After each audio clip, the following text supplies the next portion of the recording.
Hello, what's up good people, apa kabar kalian semua? Kembali lagi bareng saya di iNews bersama admin terkece se-Nusantara.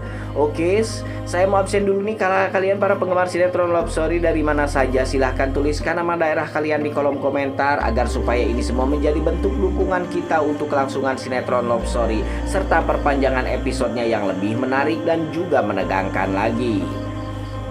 Sebelum lanjut juga menonton video dan ulasan alur ceritanya, untuk kalian yang baru saja bergabung dan menemukan channel ini, silahkan tekan tombol subscribe. Aktifkan juga lonceng notifikasinya agar kalian tidak ketinggalan video dan info-info menarik seputar persinetronan Indonesia yang sedang kalian sukai. And check it out.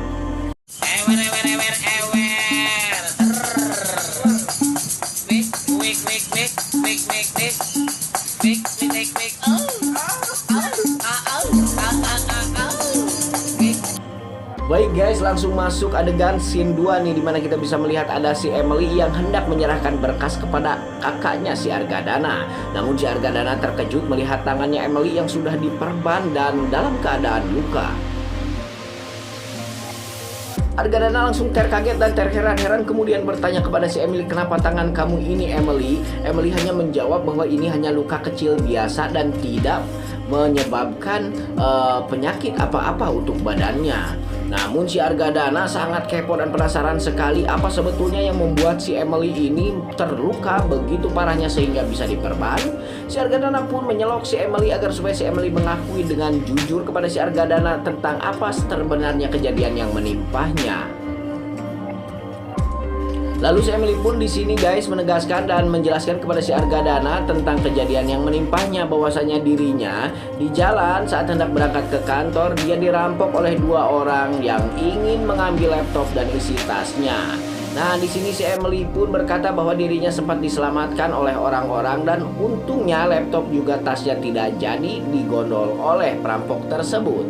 Si Argadana merasa heran di sini guys, kenapa perampok itu hanya mengincar laptop dan juga tasnya si Emily? Kenapa dia tidak mengambil mobil yang memang harganya cukup lebih fantastis daripada hanya sekedar laptop dan tas butut pabrikan Taman Puring?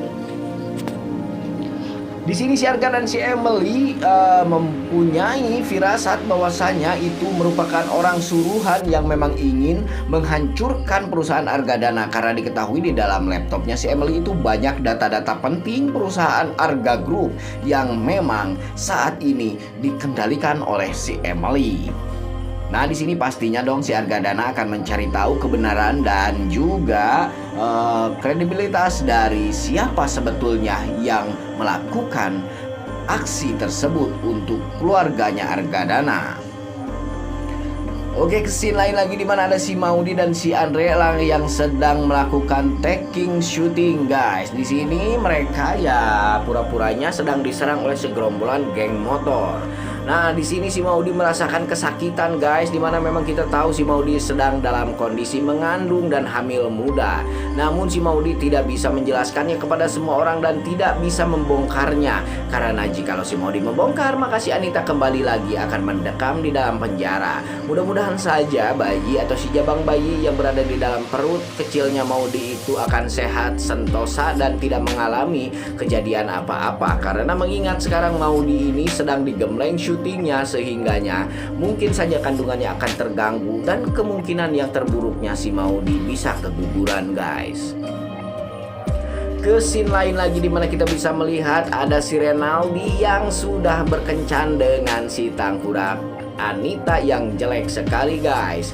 Di sini si Renaldi memang sengaja memancing dan juga menjadikan si Anita sebagai umpannya untuk bisa menerobos ke dalam keluarga Argadana untuk kemudian memporak-porandakan isi dalam keluarga rumah tangga Argadana, dan Argadana pasti akan kehilangan fokusnya untuk mengendalikan perusahaannya yang saat ini menjadi saingan terberat perusahaannya Renaldi yang diperankan oleh Bang Adjie Pangestu yang memang merupakan sosok artis senior yang cukup melegenda di dunia persilatan, guys.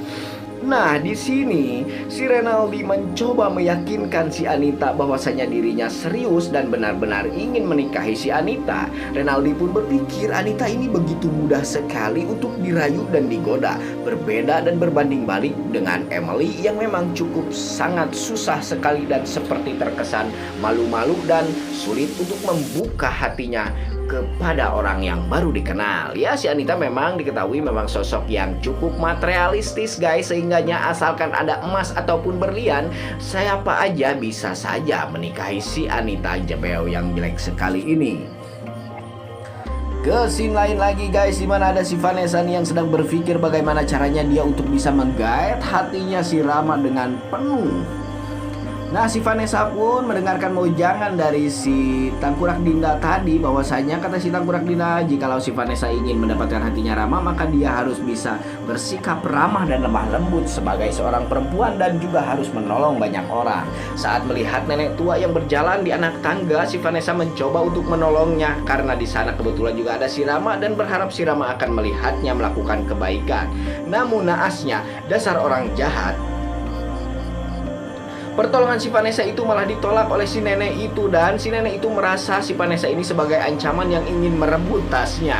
Ya, di sini lumayan lucu juga ya guys. Si Rama hanya tersenyum dan ngaleos begitu saja meninggalkan si Vanessa. Rama pastinya sudah tahu bahwa Vanessa melakukan itu hanya untuk mengambil hatinya saja. Syukurin tuh Vanessa. Orang jahat tidak pernah akan bisa mendapatkan naluri kebaikan. Segitu pula dengan nenek tadi. Ke scene lain lagi guys, dimana ada si Renaldi yang benar-benar sudah menembak si Anita dan mengajak si Anita untuk berpacaran dan kemudian menjadi istrinya. Saat si Renaldi menembak si Anita, ada si Agil yang mengganggu si Anita, bahwasanya si Agil melaporkan soal kesibukan nenek Rinjani yang akan menggugurkan kandungannya Maudi. Di sini si Agil berkata bahwa jadwal nenek Rinjani sangat padat sekali, jadi jikalau si Anita tidak bisa datang malam itu untuk menemui nenek Rinjani, maka si Anita kemungkinan besar tidak akan pernah bertemu lagi dengan nenek dukun bayi tersebut, dan sehingganya perut si Maudi akan semakin membesar dan dia akan kehilangan reputasinya guys. Dan pada akhirnya si Anita pun harus pergi ngaleos meninggalkan tempat itu tanpa menjawab apapun kepada si Renaldi. Si Renaldi tapi karena dia dalam sebuah misi, dia memaklumi kesibukannya si Anita. Dan untuk kemudian di kemudian hari pasti si Renaldi ini akan menuntut semua yang telah dia berikan kepada si Anita sebagai balas budinya si Anita kepada dirinya. Baik guys, akhirnya si Anita pun pergi, dan ternyata si Renaldi setelah kepergian si Anita berniat untuk menelpon si Emily guys. Ternyata yang didekati oleh si Renaldi ini bukan hanya si Anita tapi Emily juga. Nah, di sini mungkin saja siasat si Renaldi untuk mendekati Emily dan juga si Anita karena dia ingin membenturkan antara kedua orang ini yang memang dari dulu Emily dan Anita tidak pernah akur guys. Dan dengan cara seperti itu, dengan otomatis keluarga Argadana akan tercerai-berai dan terpecah satu sama lain, sehingga Argadana akan kehilangan konsentrasinya untuk memimpin sebagai nahkoda perusahaan Arga Group yang megah dan juga besar. Oke guys, kita saksikan terus sinetron Love Story The Series yang tayang setiap harinya di layar televisi kesayangan kalian. Dan sampai di sini dulu ulasannya kali ini dari saya. Sampai jumpa di video-video selanjutnya. Jangan lupa like, komen, dan subscribe.